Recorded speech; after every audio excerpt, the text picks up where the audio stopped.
If your pint-sized human alarm clock struggles to sleep, it's understandable you'd try absolutely anything to get them to hit the hay. Go to bed. Go to bed.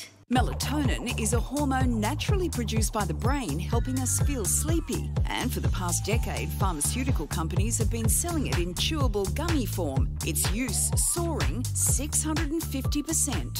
70% of parents who have suggested that their children don't sleep very well have been accessing online melatonin. Parents like Madeline. Evie will sit up in her bed all night until 10 o'clock and she's not even tired.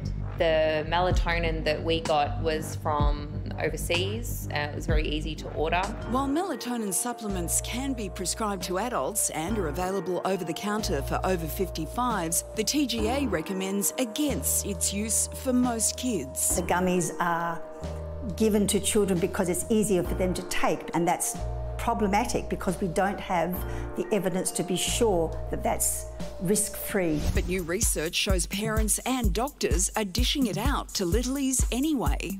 There are many paediatricians and doctors and first-line health professionals that are prescribing melatonin for children for parents who are desperate. I remember the first night that we gave them to her and she just fell straight asleep, and it's never happened like that. So we gave them to her every night and they were magic.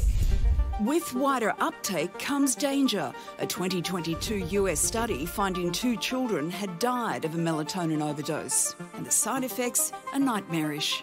The nightmares started very quickly and it would just be her sitting up in her bed screaming fast. She was quite out of it, but terrified. She knows that the melatonin is related to the nightmares now and she doesn't want to take them, and obviously we don't want to give them to her anyway. The message to sleepless parents? You just have to hang in there. Like, it can be incredibly frustrating, but you just have to keep doing what you can do as a parent. When your kids aren't sleeping, I'm sure there's absolutely anything that you would do. You will never feel more desperate than a child that refuses to sleep. Yeah, but the idea of just going and grabbing something online, that scares me personally, because I think I have no idea whether this is going to be right or not, even if overseas, because sometimes, like, the restrictions are a lot less overseas than they are necessarily here.